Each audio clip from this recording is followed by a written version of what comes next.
y vamos a presentar a nuestro docente. Un momento.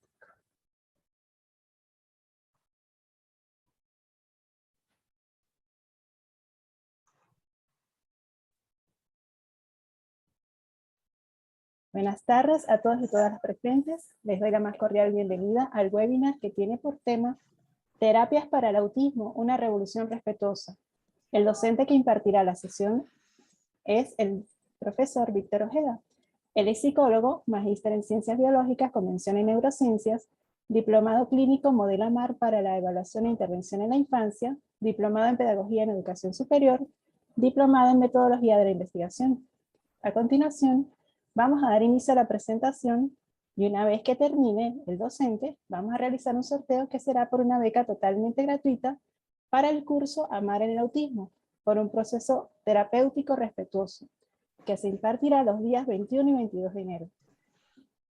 Los requisitos para poder optar a esta beca son que este curso está dirigido a profesionales y estudiantes del último año interesados en la temática, y además el sorteo se realizará solamente con las personas que hayan participado en toda la sesión, por lo que los y las invito a participar hasta el final, y así todos y todas tengan la oportunidad de ganar el cupo que se sorteará. Ya habiendo quedado todo claro, les dejo ahora con el docente y su exposición. Muchísimas gracias. Muchas gracias, Mayra.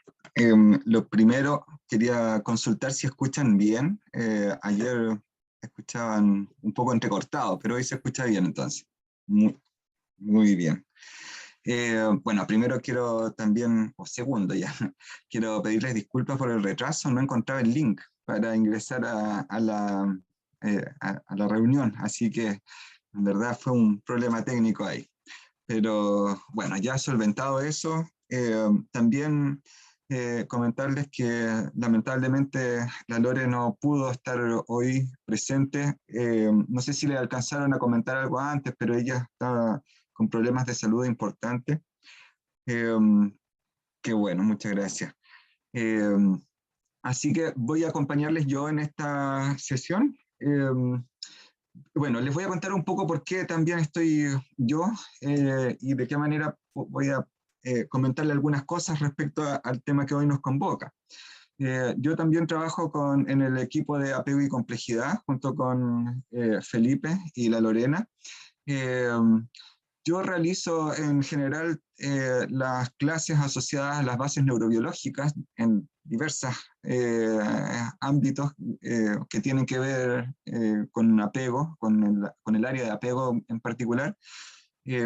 Y bueno, junto con Lorena también estamos trabajando en un proyecto acerca de un Amar Neurodiversidad, que es el que no vamos a presentar hoy, pero quiero adelantarles un poco que estamos trabajando en eso y que en virtud de aquello, hoy voy a hacer esta pequeña presentación, ¿sí?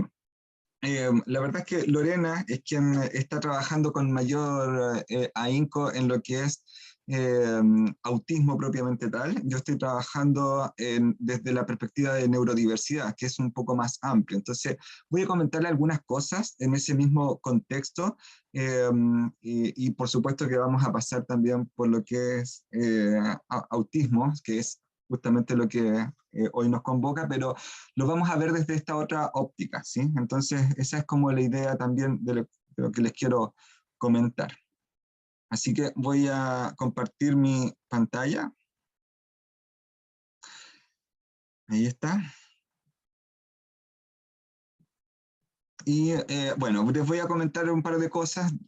Yo en general soy bueno para hablar, así que en realidad el tiempo que vamos a estar aquí va a ser bien conversado y voy a tratar de dejar unos minutos al final para que podamos comentar algunas cosas. De hecho, dejé ahí una pregunta.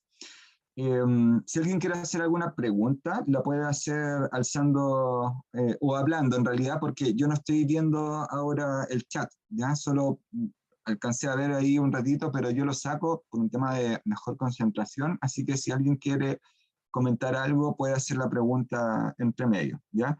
Voy a tratar de ser escueto en las respuestas entre medio para no dificultar, digamos, la comunicación o que nos desorientemos un poco dentro de lo que vamos a ver hoy, ¿ok? Bueno, lo que hoy nos convoca, ¿cierto?, es este tema que es terapias para el autismo, una revolución respetuosa.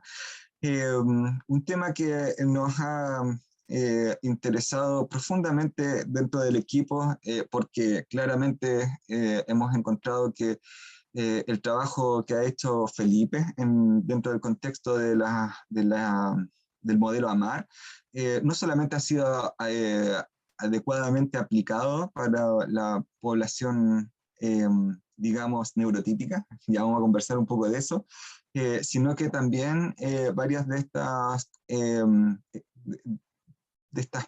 técnicas o de estas actividades que nosotros podemos realizar dentro del contexto del AMAR puede ser aplicado en otros ámbitos. Así que voy a ir comentándole algunas cosas también acerca de lo que es el AMAR, un poquito más adelante, pero vamos a partir a lo mejor con algo que es bastante interesante respecto a cómo vamos a ir entendiendo el autismo y desde dónde nos vamos a parar para entender respetuosamente la experiencia de quien se encuentra dentro del espectro autista, ¿ok? Tal vez lo primero que vamos a comentar, eh, pucha, ahí la idea era que saliera después esto, pero digamos el monito del medio, pero bueno, ya está aquí. Eh, ¿Qué pasa? ¿Por qué voy a partir con qué son o qué pasa entre los neurodiversos y los neurotípicos? ¿Ya? La neurodiversidad es una suerte de movimiento que nace en Estados Unidos junto a Judy Singer, que es una antropóloga. Eh, Además, es autista y ella de alguna manera ha ido, bueno, escribe bastante, digamos, y dentro de lo que ella plantea a fines de la década de los 80, es que en definitiva no necesariamente una persona con autismo o con otras condiciones o con otras características eh, nerviosas o de su sistema nervioso necesariamente tienen un problema o un problema de salud, ¿me entiendes? No es necesariamente un trastorno mental o algo por el estilo, ¿ya? Ella plantea que en realidad es lisa y llanamente una forma distinta en la que trabaja su cerebro y que en definitiva no implica que haya una alteración, sino que en definitiva es una forma en la cual se plantea ante el mundo y que perfectamente puede convivir, adaptarse y desarrollarse en sociedad sin que necesariamente tenga que ser considerada entonces como una persona enferma, situándonos sobre todo en ese momento, ¿me entiendes? Pensando en que el autismo nace como denominación eh, por los años 40, ¿ok? Entonces, luego de esto comienza a aparecer también la idea de los neurotípicos, ¿sí? Y que son aquellos que en definitiva nosotros denominamos como población normal, ¿ok? Entonces, me parecía muy interesante partir comentando esto, porque nos vamos a ir dando cuenta que además no todas las personas que se encuentran dentro del espectro autista creen que necesariamente son personas sanas, digamos, que tienen simplemente una configuración nerviosa, una configuración de su sistema nervioso distinto o con algunas características relevantemente distintas al resto. ¿Te fijas? Y esto es muy interesante porque en un estudio que hace, o no es un estudio, en realidad es un ensayo que yo se los recomiendo muchísimo de Francisco Ortega del 2009, él plantea que, o él revisa, digamos, porque es una suerte de revisión bibliográfica muy, muy acuciosa en la que él también plantea que las personas con neurodiversidad no están tampoco tan de acuerdo entre ellas, es decir, ahí mismo hay divergencias, por supuesto que muy adecuadas, porque evidentemente aquí tenemos distintos puntos de vista respecto a lo que es la neurodiversidad, y él se da cuenta que normalmente las personas que tenían un nivel de funcionamiento más alto, por decirlo de alguna manera, dentro de las personas del espectro autista, ellos se sienten, por decirlo de alguna forma, más cómodos con la posición de normalidad o la posición de sanidad que tienen, que presentan, digamos que simplemente es una característica distinta, una cualidad distinta, mientras que las personas que muestran un funcionamiento más bajo prefieren denotar que efectivamente tienen un problema y que este es un problema de salud, ¿ok? Y que por lo tanto sí se trata de un trastorno, ¿sí?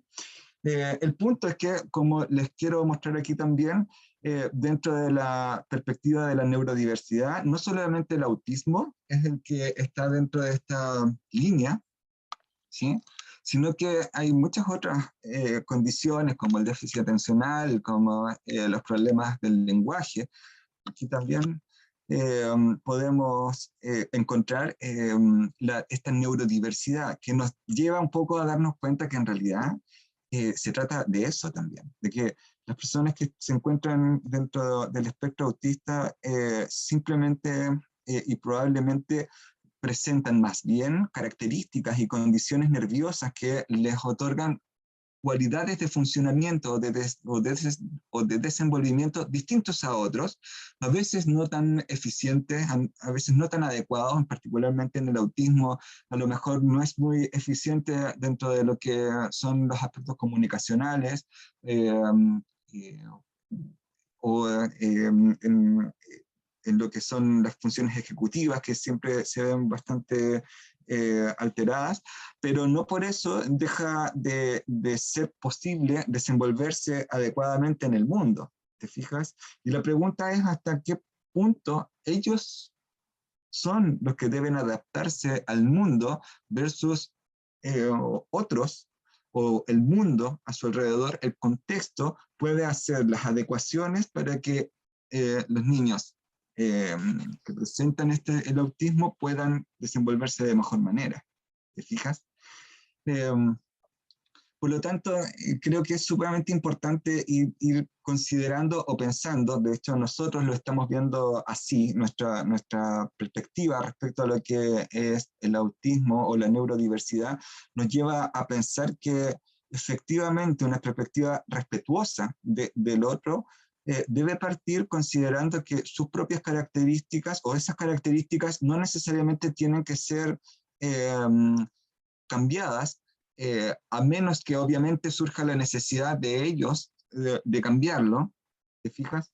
Y que por otra parte nosotros también podemos ir haciendo adecuaciones, ya sea en el hogar, ya sea en la sala de clases, incluso o necesariamente en los espacios donde los niños con esta diversidad de condiciones puedan también estar presentes no sé, estoy pensando en las plazas, estoy pensando en los centros comerciales, lugares donde evidentemente todos asistimos, ¿sí? Por lo tanto, creemos firmemente que esta revolución respetuosa también tiene que partir desde aquí, desde cómo entendemos y consideramos el autismo. Si necesariamente vamos a pensar que es o no un trastorno, es o no un problema de salud mental o neurológico, y desde esa perspectiva, cómo nosotros asistimos, cómo nosotros afrontamos y atendemos finalmente las necesidades de estos niños, niñas y adolescentes y adultos, por supuesto. Entonces, solamente como para contextualizar de qué vamos a estar hablando hoy, hay muchísimas definiciones para entender el autismo.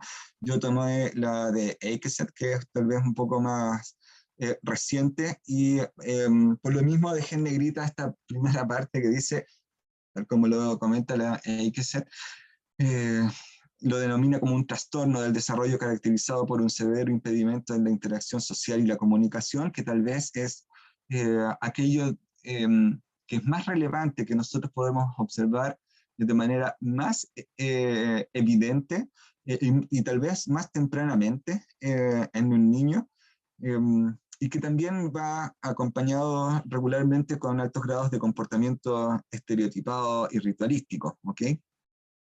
Por lo cual, tal vez hay tres ejes principales, que son estos problemas de comunicación social, los movimientos repetitivos que el mismo X se está comentando, y también hay problemas de inflexibilidad en el lenguaje y la conducta. Esto tal vez como lo más evidente, ¿cierto? Pero tal vez hay que ir dando cuenta que hay algunos elementos no secundarios, sino que tal vez que median el funcionamiento cognitivo y que terminan expresándose finalmente en estos problemas comunicacionales de movimiento y de inflexibilidad. El primero que podemos comentar son alteraciones en la atención conjunta, y esto es extraordinariamente relevante, sobre todo en la primera infancia, considerando que el desarrollo cognitivo de un bebé va a depender en gran parte y también del apego, de los procesos de consolidación del vínculo de apego, van a depender extraordinariamente de este proceso de atención conjunta, cuando ambos, por ejemplo, indican un mismo objeto o miran el mismo objeto. Yo como padre o como cuidador puedo tomar un juguete, puedo tomar un autito o una pelota o lo que sea, pensemos en niños de 6 meses, 12 meses o año y medio, cualquier objeto es en definitiva interesante y llamativo para un niño. El punto es que la atención conjunta ocurre cuando yo alzo, por ejemplo, el juguete y ambos miramos el juguete. Yo lo puedo a lo mejor transportar de un lado a otro y ellos lo hacen. Y el niño se da cuenta que lo estamos viendo en conjunto. Él en algún momento, de hecho, dentro del desarrollo, el niño va a mirar mis propios ojos para ver dónde yo estoy mirando y luego va a focalizar su atención hacia ese objeto que yo estoy mirando. Ahí está la atención conjunta eh, desplegándose completamente. ¿Y qué es lo que ocurre en el autismo? Justamente aquí hay un déficit importante en ese proceso. Tempranamente los niños a los 2 años, ya 1 año y medio, 2 años,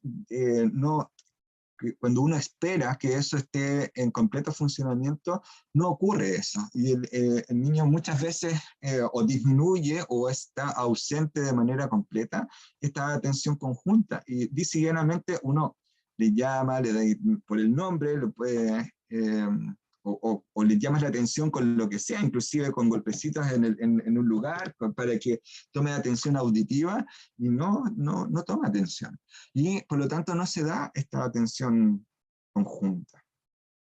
También una de las mayores dificultades es que hay una ausencia de la teoría de la mente, ¿ya? Que tal vez esto se observa de manera más tardía en el tiempo, y a las personas, a los niños y personas mayores con autismo también tienen esta dificultad. La teoría de la mente hace referencia eh, como dice el mismo concepto, a la teoría que nosotros tenemos respecto al funcionamiento mental del otro, ¿ya? Que toda persona puede tener, cualquiera de nosotros que puede generar o tiene una teoría de la mente del otro. Puede ser la teoría de la mente que tengo de mi mamá, de mis hijos, de mi esposa, de mis amigos. Yo genero una teoría de la mente de todos, ¿ya? Distinta obviamente dependiendo de cada uno. Entonces, ¿qué pasa con eso? Yo puedo tener una teoría de la mente de, no sé, de mi pareja, y puedo pensar que cuando, no sé, ella trae a lo mejor alguna algún alimento a la mesa, yo puedo pensar que ella lo hace porque sabe que a mí me gusta a lo mejor eso y, no sé, quiere regalonearme, por decir algo, ¿ya? Yo teorizo que ella lo está haciendo con esa intención. Las personas con problemas de autismo o en condición de autismo eh, tienen muchas dificultades para generar esta teoría de la mente y normalmente le es muy problemático poder eh, adelantarse o poder intuir, por decirlo de alguna manera, por qué el otro está haciendo lo que está haciendo, ¿ya? Además de los problemas comunicacionales que tienen que ver, por ejemplo, con la literacidad en el lenguaje, tienen muchos problemas para comprender el doble sentido, por ejemplo, y ese tipo de cosas.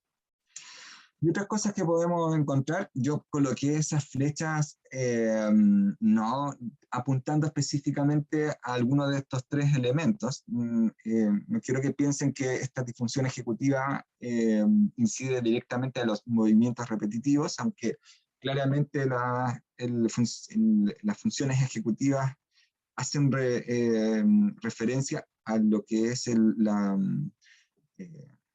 la expresión motriz, ¿ya? Pero no estoy pensando necesariamente en eso solamente, porque también se han observado dificultades en las funciones ejecutivas, que son las funciones que nos permiten organizar nuestro comportamiento voluntario, ¿ok? Nosotros podemos, por ejemplo, segmentar, podemos organizar, podemos establecer distintos pasos o etapas en la ejecución de una acción, y eso está organizado por estas funciones ejecutivas, las cuales encontramos en las áreas prefrontales, dorsolaterales, y son las áreas que nos permiten organizar nuestra conducta. Y también se han observado dificultades entonces en estas áreas que probablemente inciden en el ejercicio de movimientos repetitivos. Ahí hay perseveración del movimiento, pero también pueden haber algunas dificultades en la manera en la que yo, por ejemplo, organizo mi conducta de interacción con un otro. Y como tengo fallas en ese proceso, finalmente mis interacciones con los otros también pueden verse afectadas. Entonces, no solamente hay un problema de, a lo mejor, comprensión y entendimiento de la conducta voluntaria del otro, sino que además yo tampoco puedo organizar bien mi comportamiento a falta de esta comprensión del otro.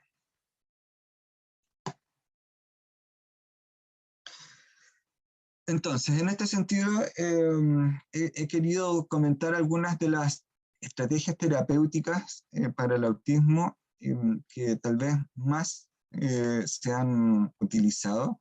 Voy a comenzar a lo mejor con las menos queridas, y en realidad no voy a entrar en el detalle de cada una de ellas, sino que en el conjunto de ellas, obviamente por la extensión de lo que podemos comentar, pero tal vez la que es menos querida, menos aceptada tal vez por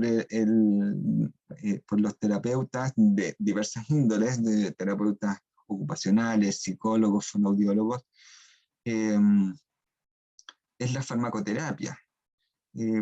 Pero yo creo que igual es importante comentarla porque claramente cumple un rol, ¿ok? Y cumple un rol no menor dependiendo justamente de las necesidades de quien se encuentra en alguna condición que afecta su salud, ¿sí? Porque yo creo que ahí también hay una consideración interesante y no menor.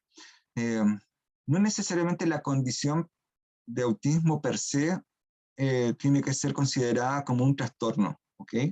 Puede ser, dependiendo de la perspectiva que quieran tomar. Yo lo que les estoy proponiendo desde la perspectiva de la neurodiversidad es que no necesariamente tiene que ser vista como un trastorno, pero sí estas habilidades y capacidades diferentes pueden generar algunas dificultades que terminan incidiendo en nuestro estado de salud, ¿ok? A veces dificultades en la resolución de conflictos interpersonales, por ejemplo, en una persona con autismo adulta, puede generar un alto nivel de estrés y a veces no es posible para esa persona afrontar esos altos niveles de estrés con estrategias cognitivas o de relajación o como ustedes quieran o lo que quieran ocupar. Y por lo tanto, como cualquier otra persona, puede asistir esta dificultad o problema de estado, ¿cierto? A través de farmacoterapia o utilizando ansiolíticos. Entonces, cuando hablamos de la farmacoterapia, creo que también es importante entenderla desde ahí, desde que claramente en primera instancia, y como ocurre con la gran mayoría de los fármacos en salud mental, están orientados más bien a una restauración del estado de salud, disminuyendo el síntoma y no haciendo una reparación o mejorando el estado de funcionamiento cerebral, ¿cierto? Hay algunos fármacos que pueden hacer eso, pero en la gran mayoría están orientados al síntoma y en este caso a lo mejor esa dificultad puede ser afrontada también por farmacoterapia. Y cuando hablamos de niños y adolescentes, también es importante la opinión clínica, no de uno, sino que de varios respecto a la situación. Ahora, hay algunos fármacos o algunas terapias farmacológicas que están orientadas, por ejemplo, al aumento de los niveles de oxitocina, justamente porque en las personas con autismo, algunos se han visto, o en algunos se ha visto un déficit en este tipo de hormona y neurotransmisor, ya que funciona de las dos formas, y sepamos que justamente la oxitocina es una de las hormonas que están íntimamente ligadas a lo que es el vínculo de apego, ¿sí? Y que este déficit podría estar justamente afectando el adecuado proceso de consolidación de los vínculos, en este caso del vínculo de apego, pero también en los vínculos sociales que son gratificantes, porque la oxitocina funciona sobre todo con la producción de la sensación de gratificación, de placer, de una sensación de placentera pero grata, no es eufórica cuando aparece la oxitocina funcionando, digamos, nuestro sistema nervioso funciona particularmente en las áreas del núcleo accumbens en el cerebro, genera, digamos, esta sensación placentera. Cuando ustedes sienten esa satisfacción del día, a ver, va terminando el día y ustedes se echan para atrás, digamos, en la casa, en su asiento, en la cama, y se sienten como plenos y gratos, ahí está la oxitocina funcionando en pleno. Entonces, se ha observado un déficit en las personas o en niños con personas adultas o niños con autismo, y también se ha propuesto, por ejemplo, terapias asociadas al aumento de la oxitocina en la sangre. Después les voy a comentar un par de cosas más al respecto, pero como ven, la farmacoterapia también es una alternativa eh, que va a depender obviamente de las condiciones y de las circunstancias, y no necesariamente hay que pensar a priori respecto a su rol como fármaco, ¿sí? Sino que evidentemente ante las necesidades que pueden tener las personas que deben lidiar a lo mejor con ciertas cosas, y como digo, también hay algunas alternativas farmacológicas que van directamente relacionadas no solo con el síntoma, sino que con el funcionamiento neurocognitivo. Hay otras estrategias que buscan hacer algún cambio a nivel de las vías glutamatérgicas que también se han visto alteradas, pero bueno, hay distintas alternativas. Otra de las alternativas que se han visualizado son las eh, basadas en el modelo ABA, ¿ya?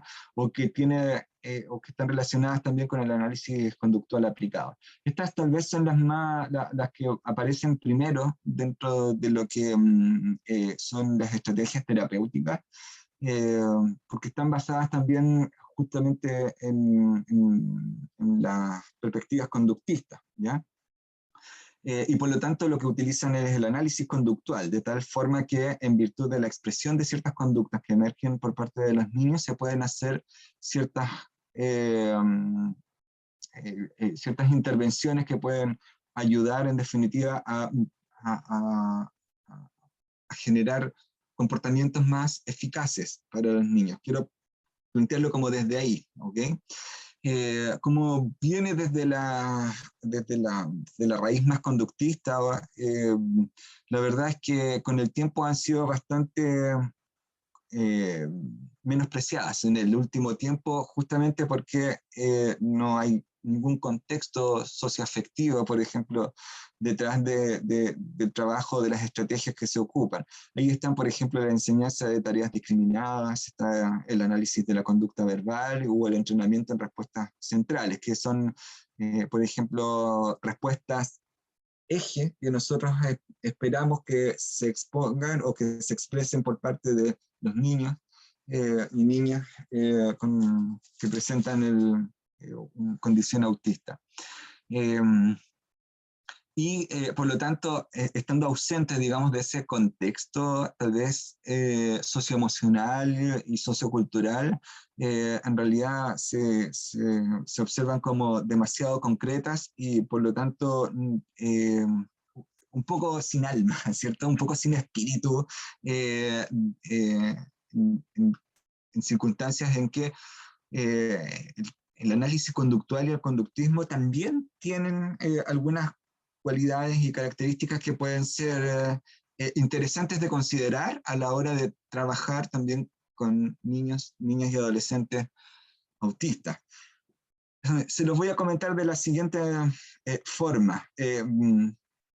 Para gusto o disgusto de algunos, el conductismo se ha basado dentro de la idea, sobre todo desde la perspectiva clásica del conductismo de Skinner, digamos, en virtud de los reforzamientos y de los castigos.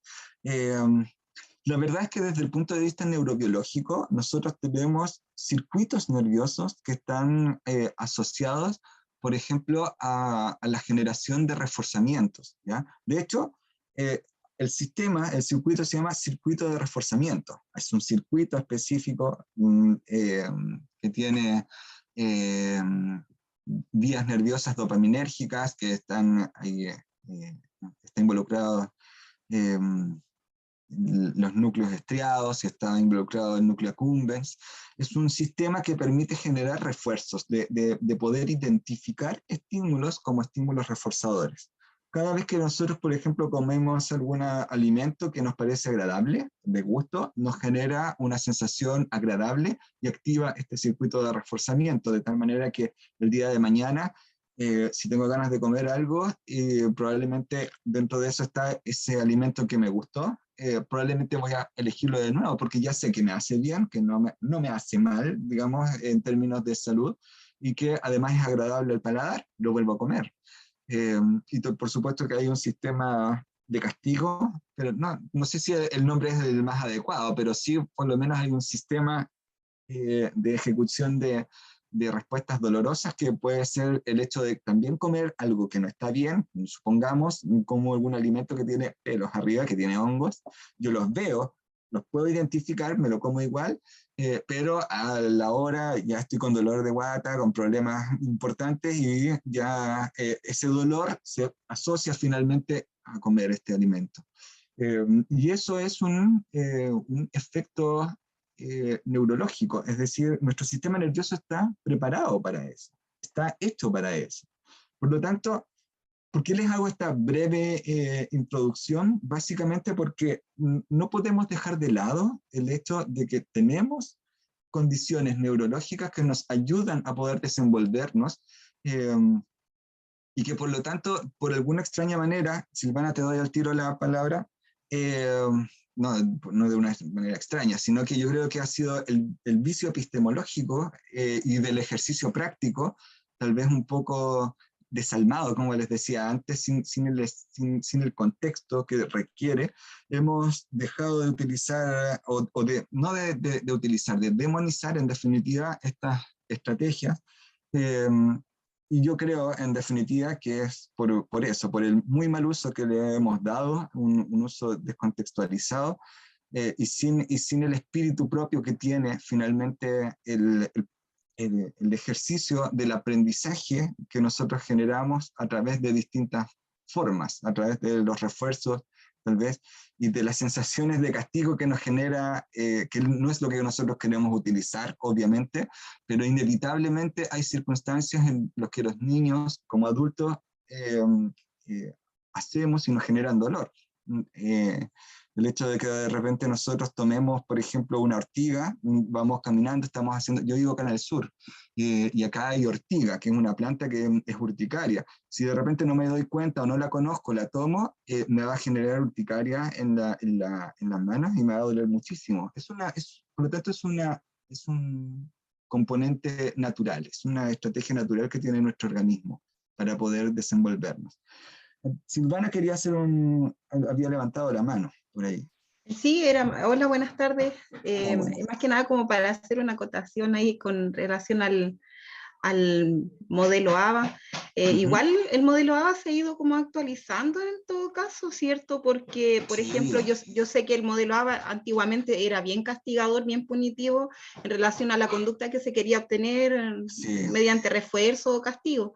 Pero hoy en día igual, por ejemplo, se utiliza después de los 6 años, antes se utilizan como modelos más naturalistas, está como más flexible el tema del ABA ahora. Sí, o ¿cierto? Sea, o estoy equivocada, no sé, porque por lo menos eso es lo que yo tengo entendido.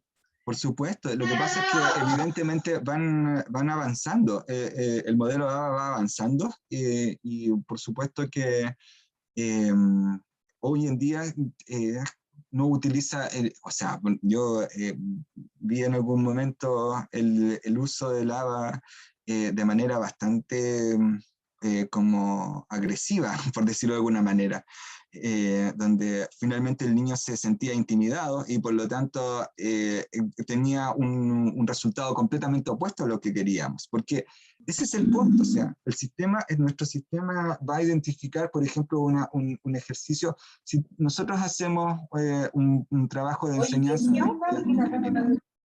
eh, y, eh, y nos molestamos a la hora de generar este proceso de enseñanza porque intentamos mostrarle que puedes hacer una cosa en vez de otra y poder que el niño comprenda que puede hacer cosas distintas. Y nosotros sentimos que no nos está comprendiendo y alzamos la voz o nos ponemos, o nos ponemos ansiosos y generamos de repente algunos movimientos un poco bruscos.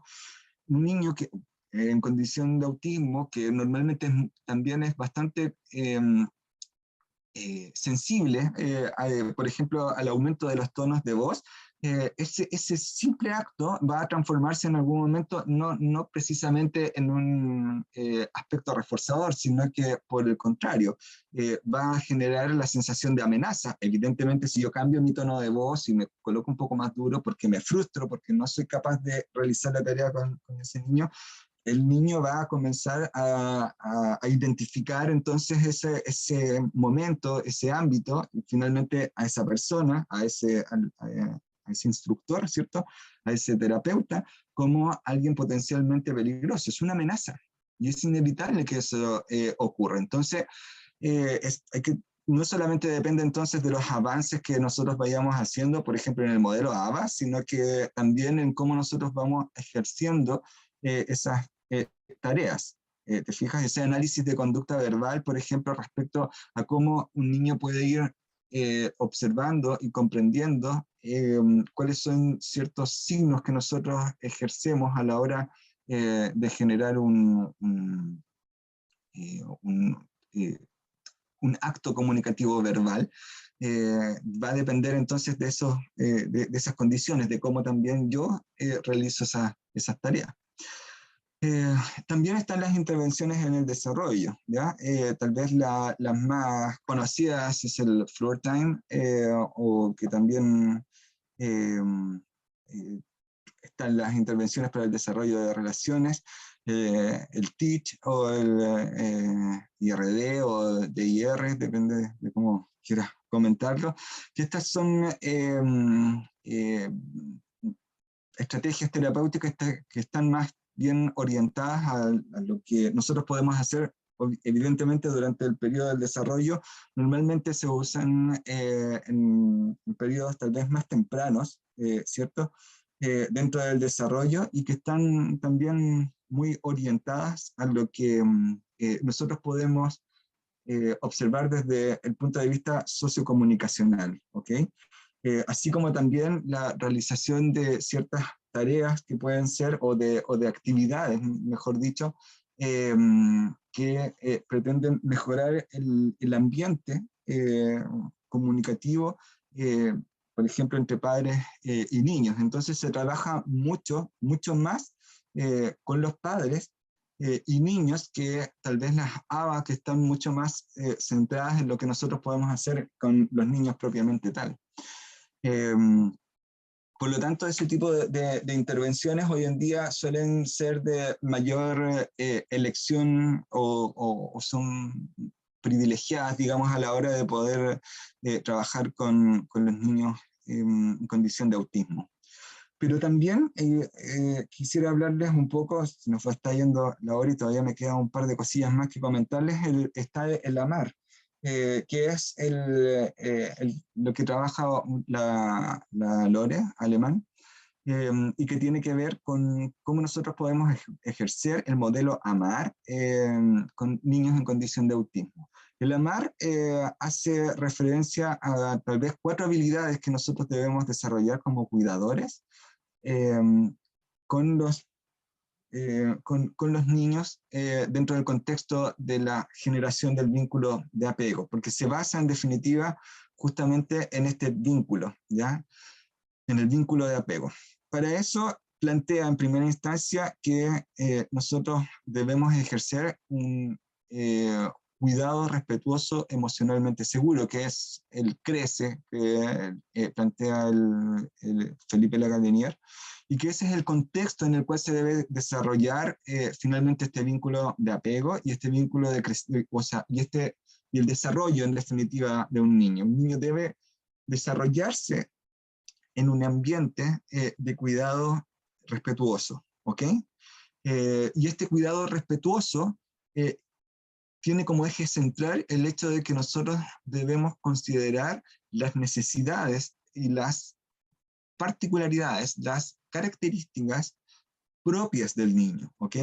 Y por lo tanto nosotros debemos no mirar al niño desde nuestra visión como adultos, sino que nosotros debemos comprender la experiencia de ese niño, del niño, de nuestros hijos, de los niños que nosotros cuidamos, desde lo que acontece en el niño, ¿entiendes? Desde las necesidades que tiene el niño. Y ahí a eso alude finalmente este cuidado respetuoso. Por lo tanto, el AMAR es un modelo que requiere ciertas habilidades o que plantea fortalecer ciertas habilidades para poder ejercer un cuidado emocionalmente seguro y respetuoso. ¿Ok? Para eso, el AMAR está constituido, es un acrónimo, digamos, de 4 palabras.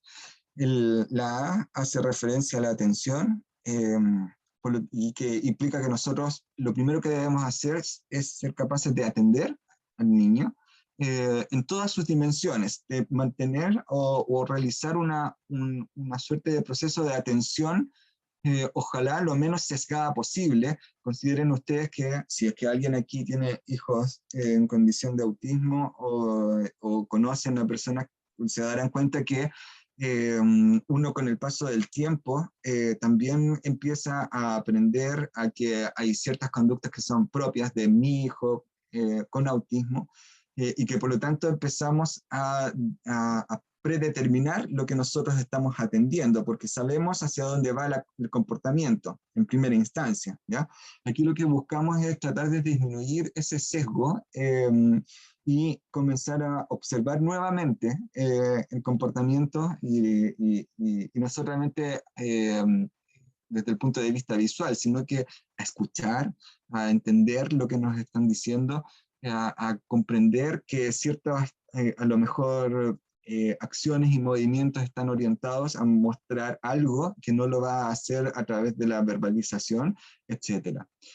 También está la M, representa la mentalización, que es la capacidad que tenemos de poder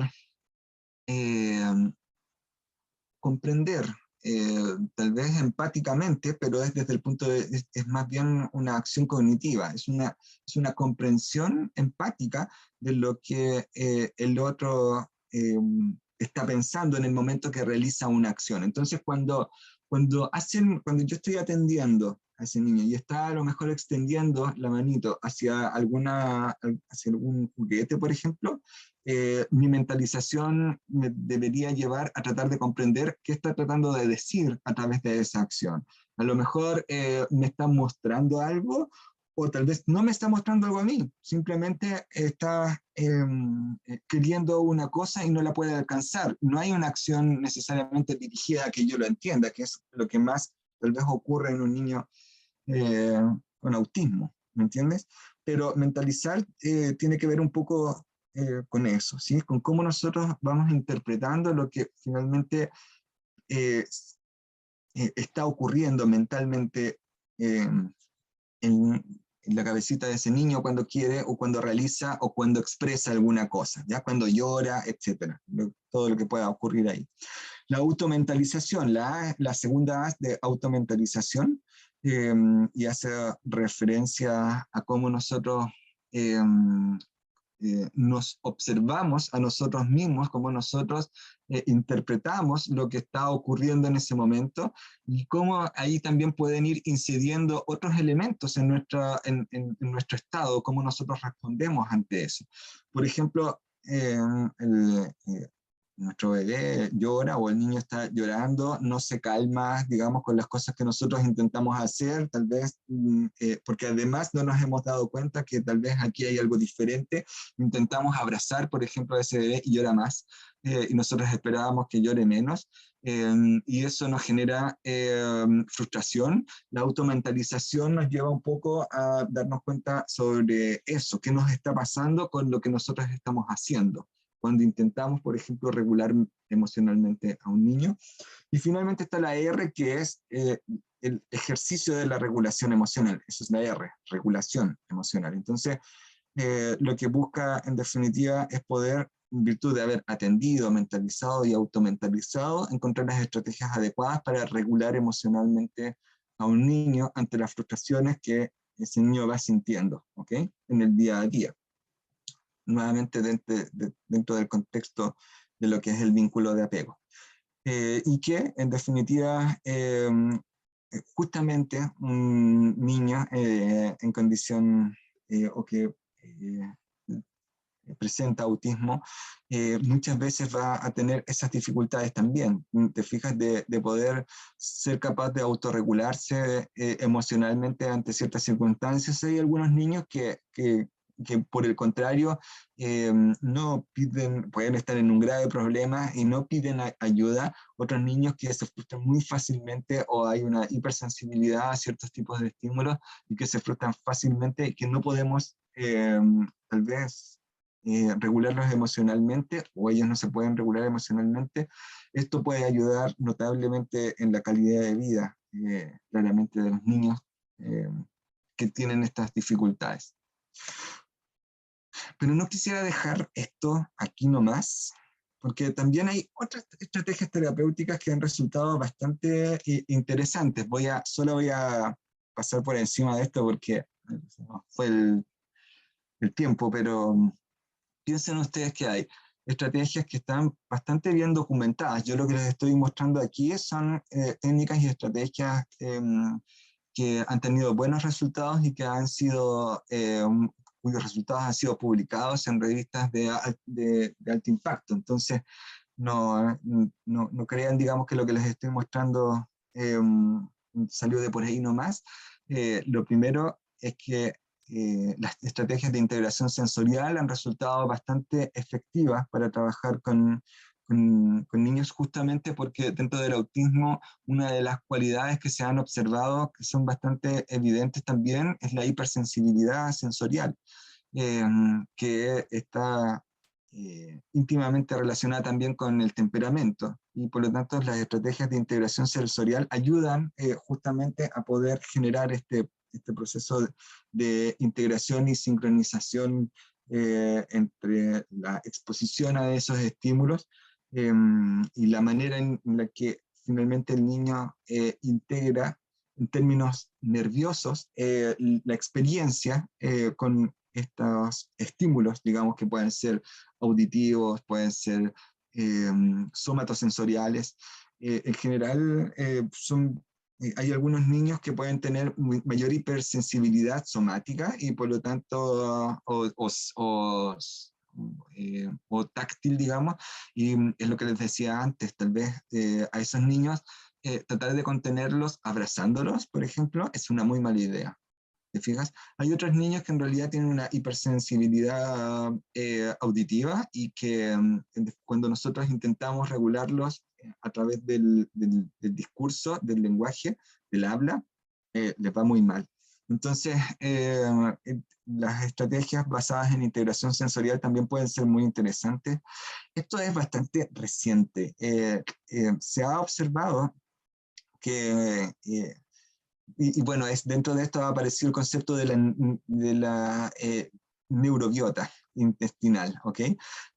Se ha observado que la microbiota intestinal, que en palabras simples es lo que llamamos la flora intestinal, todos estos microorganismos que habitan en nuestro sistema digestivo, y sobre todo en el estómago y para adelante, y que justamente están encargadas de poder hacer el proceso de digestión,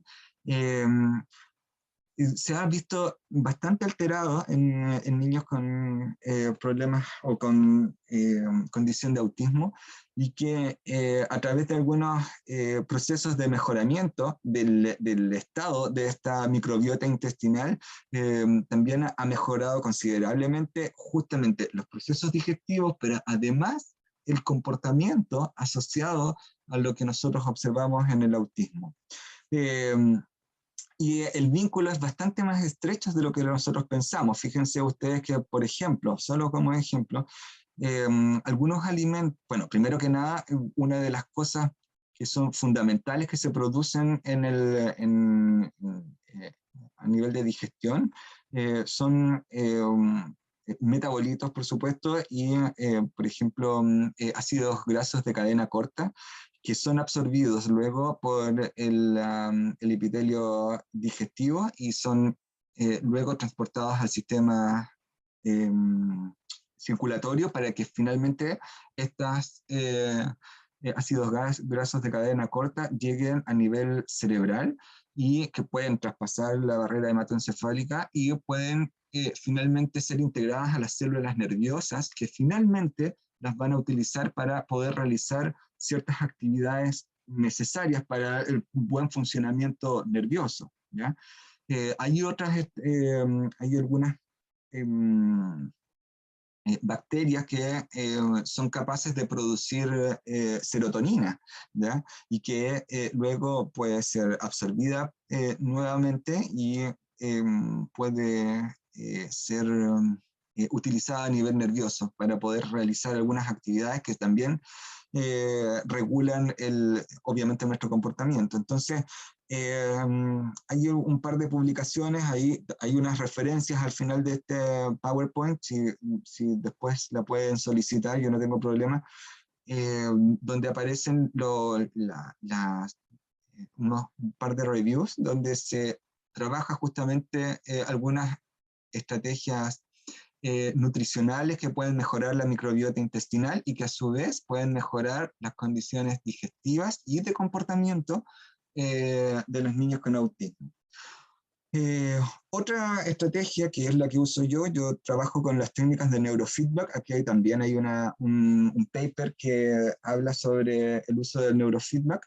Se utiliza también con buenos resultados en niños con autismo. Solo comentarles que el neurofeedback es una técnica que utiliza el feedback que nosotros podemos obtener del funcionamiento cerebral a través de electrodos que nosotros colocamos en el cuero cabelludo y que son capaces de registrar la actividad cerebral, que es muy similar a lo que ocurre con un electroencefalograma. Y gracias a ese feedback, el niño realiza algunas actividades mentales de atención, digamos, y que son capaces de poder cambiar el funcionamiento de ciertas áreas cerebrales, obviamente mejorando ese funcionamiento para que tenga un mejor desenvolvimiento, dependiendo del área cerebral que nosotros estemos trabajando a través del neurofeedback. Así que también he tenido buenos resultados. Meditación y yoga, también hay estrategias de meditación y de yoga. Coloqué meditación y yoga porque aquí no lo cité, pero hay experiencias basadas en yoga específicamente y otras experiencias en meditación que han resultado bastante beneficiosas también en niños con autismo. Y finalmente hay una que es terapia basada en células madres. Solo la coloco aquí para que recordemos y tengamos en consideración que hay algunas estrategias que pueden funcionar también a nivel de proliferación de células nerviosas durante los primeros años del desarrollo. Entonces, ¿qué se hace? A través de estas células madres se ha observado que pueden generar células nerviosas hijas, neuroglias o neuronas, que pueden incidir en el mejor funcionamiento y en estructurar un tejido nervioso compensado, digamos, para poder finalmente generar áreas cerebrales en buen funcionamiento. Y bueno, como para ir terminando, tal vez estas son algunas de las cosas que me gustaría que siempre tengamos en consideración cuando nosotros vamos a hacer un adecuado o queremos elegir las estrategias más adecuadas de tratamiento. Tal vez lo más importante es considerar que estas intervenciones deben ser ojalá lo más tempranas posible, porque además nosotros debemos lidiar con otro tema que no abordé aquí, pero que es muy importante, que son los periodos críticos del desarrollo. Y estos periodos críticos del desarrollo son periodos que ocurren durante toda la infancia y la adolescencia, y diversas áreas cerebrales tienen distintos periodos críticos del desarrollo. Entonces, lo más importante, sobre todo los periodos críticos que están o que tienen relación con, por ejemplo, la sensorialidad, están en los primeros 2 años de vida. Por lo tanto, en ese momento es muy importante que podamos ayudar a las niñas a generar, utilizando estrategias, por ejemplo, de enriquecimiento ambiental. Esa es una estrategia terapéutica que existe, digamos, que se llama así, terapias de enriquecimiento ambiental, que buscan justamente enriquecer, estimularmente el ambiente, y que también está íntimamente ligada con lo que es la integración sensorial. También las estrategias en contexto, hablábamos recién de las ABA, pero también están las técnicas de IR o las TEACH, o las que recién les comentaba, que deben ser adecuadamente seleccionadas en virtud de las necesidades, obviamente, de los niños. Si nosotros vamos a trabajar a lo mejor con una estrategia ABA, esta ABA tiene que tener sentido para ese niño. Es decir, tenemos que, si vamos a trabajar con alguna rutina, por ejemplo, es una rutina que tiene que tener sentido para el niño, y por lo tanto nosotros le preguntamos al niño, hablamos con el niño, o al menos si los niños son muy pequeños y hay dificultades comunicacionales, al menos tener la consideración de observar las preferencias que tiene un niño respecto a las cosas que hace o no hace. Pero no puede salir, digamos, esto desde un manual directo, digamos, al plato. De fijas, no se trata de eso, sino que evidentemente tenemos que trabajar, diseñar estas estrategias en virtud de las necesidades que tiene el niño, y que nosotros evidentemente tenemos que considerar siempre, más allá de lo que nosotros querramos o no. A veces no nos va a gustar que juegue mucho con ciertos juguetes, pero si la estrategia requiere utilizar juguetes, utilizamos los juguetes que el niño quiere, ¿me entiendes? O lo que a él le gusta. Sobre todo, por ejemplo, cuando hay temas no sé, me ha tocado atender niños que prefieren jugar con muñecas, ¿ya? Y a los papás no les hace mucha gracia eso porque tal vez no es un juego muy apropiado en temas de género, etcétera. Pero si a ese niño le gusta jugar con muñecas y se siente más cómodo jugando con eso, en vez de jugar a lo mejor con Legos, por decirles algo, bueno, es la herramienta, es lo que tal vez nos va a ayudar de mejor manera, porque va a estimular de mejor manera, porque va a motivar de mejor manera a un niño a trabajar.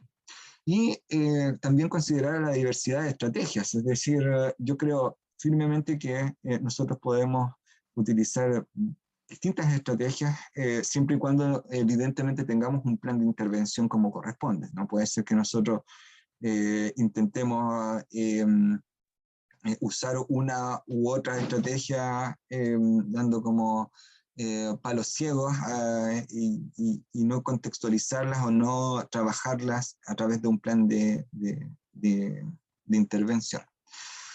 Sé que alguien levantó la mano, solamente quería dejar esta pregunta, pero yo creo que nos vamos a quedar, no nos quedamos con tiempo para responderla, tal vez.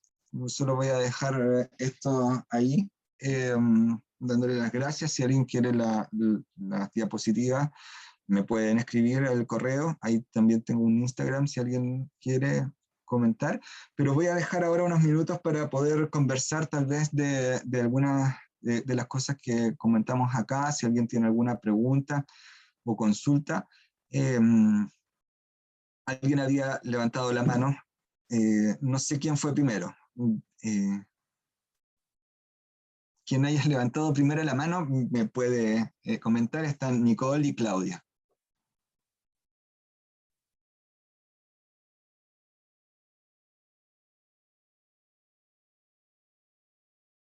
Claudia creo que levantó la mano primero, porque yo la acabo de levantar en estos momentos. Ya, bueno, Claudia. No sé si se me escucha porque tengo, de verdad en este momento, ay, me está como comiendo un poco la tecnología. Bueno, sí se escucha, no se preocupe. Bueno, pero no me veo, o me veo. La verdad es que no estoy mirando porque estoy con la pantalla del pero PowerPoint. por lo menos me escucha. Te ves bien, Claudia. Ya. Lo que pasa es que respecto a las otras estrategias terapéuticas, me llamó la atención que la terapia basada en las células madres es como bastante actual.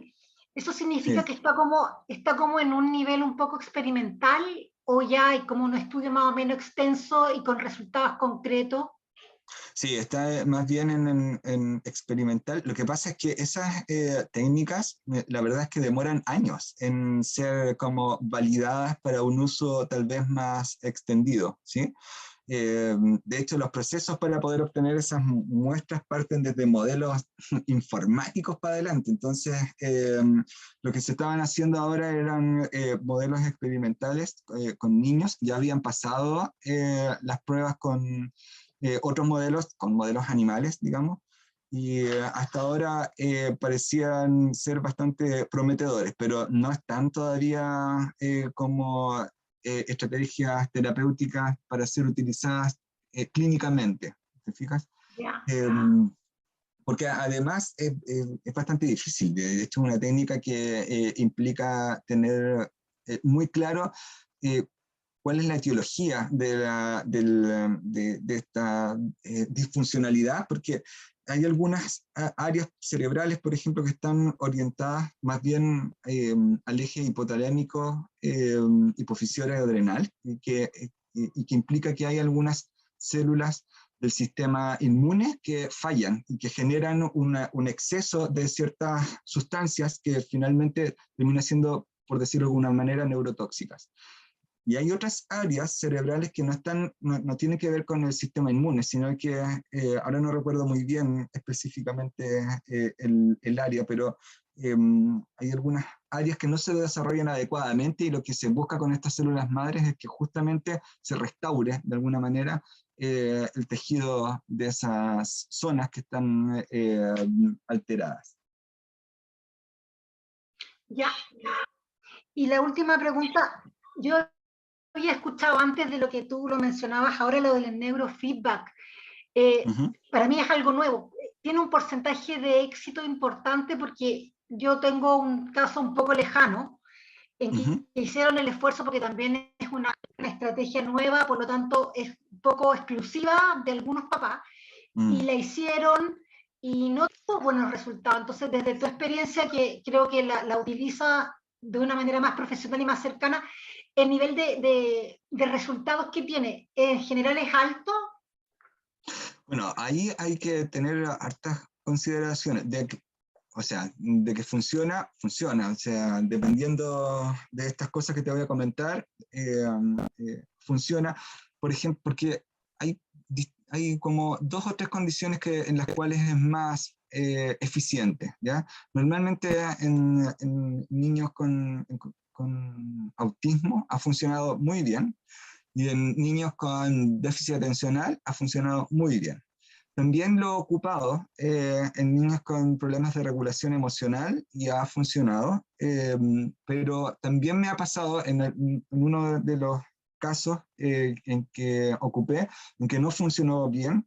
eh, digamos, no obtuvimos buenos resultados prontamente y por lo tanto cambiamos la estrategia simplemente. Digamos, uno puede observar cambios, aunque uno necesita como mínimo 20 sesiones de neurofeedback, mínimo, para ver la efectividad. Ya en las primeras 5 sesiones, por ejemplo, uno puede ver cambios. Y nosotros no estábamos viendo cambios, pero esto era en un niño con problemas de regulación emocional y ahí cambiamos la estrategia.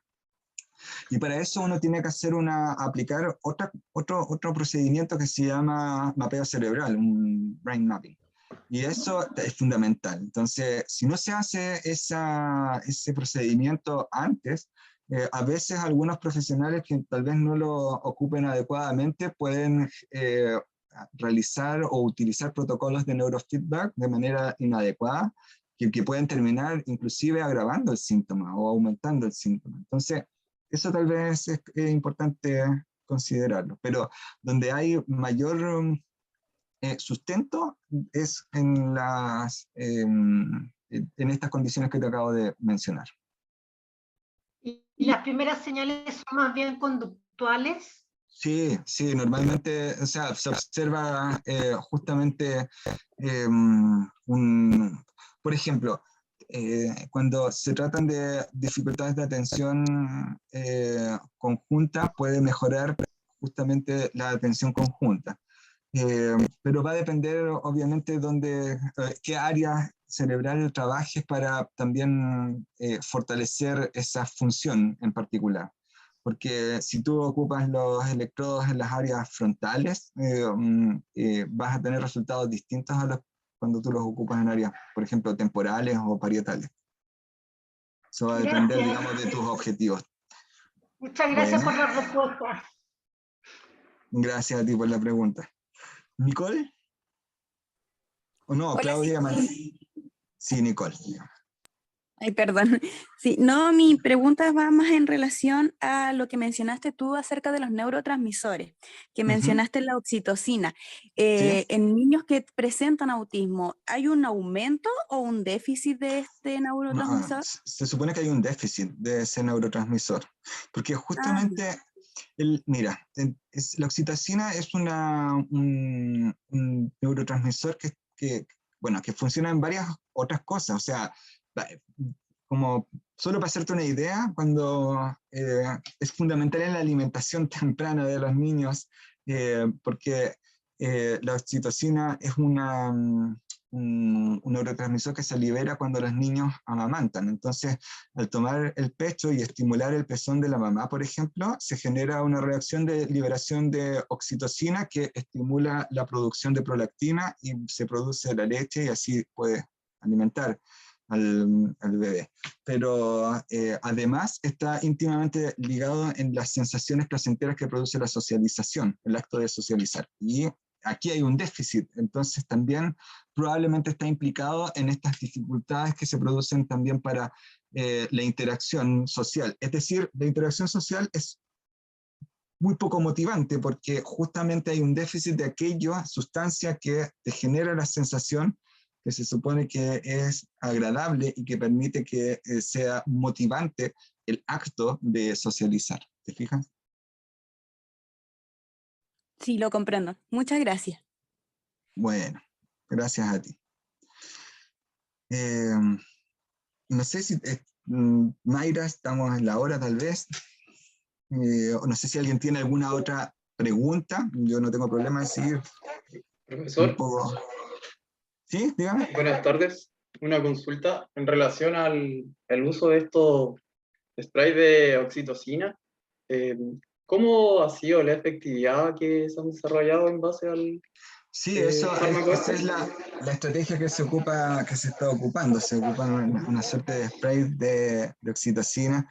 Y la verdad es que han sido relativamente efectivas, pero normalmente cuando nosotros ocupamos este tipo de estrategias que son más bien basadas en la bioquímica, te fijas, son súper inespecíficas, súper inespecíficas. Entonces, los resultados en general no siempre se transforman finalmente en que, por ejemplo, la relación o la comunicación mejore concretamente, sino que probablemente lo que más nosotros observamos es justamente que los componentes motivacionales en el comportamiento del niño se ven como más evidentes. Entonces, uno lo ve a lo mejor con mayor interés y se sienten más gratos a lo mejor de estar jugando.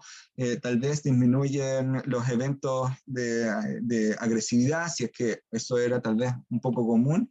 Entonces, lo vamos a observar más bien ahí, más que en algo tan concreto como las relaciones interpersonales. Por eso las técnicas basadas, por ejemplo, en el DIR o en el TEACH son más adecuadas tal vez en esos contextos.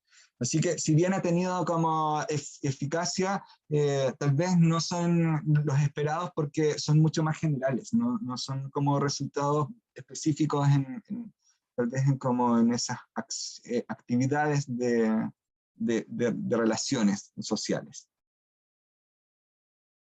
Gracias. Muchas gracias. Bueno.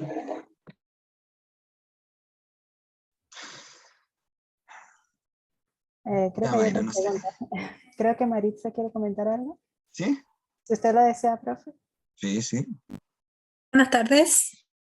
Hola, buenas tardes, Maritza. Una consulta. El mejor modelo para trabajar con los niños en intervención sería el TEACH, entonces.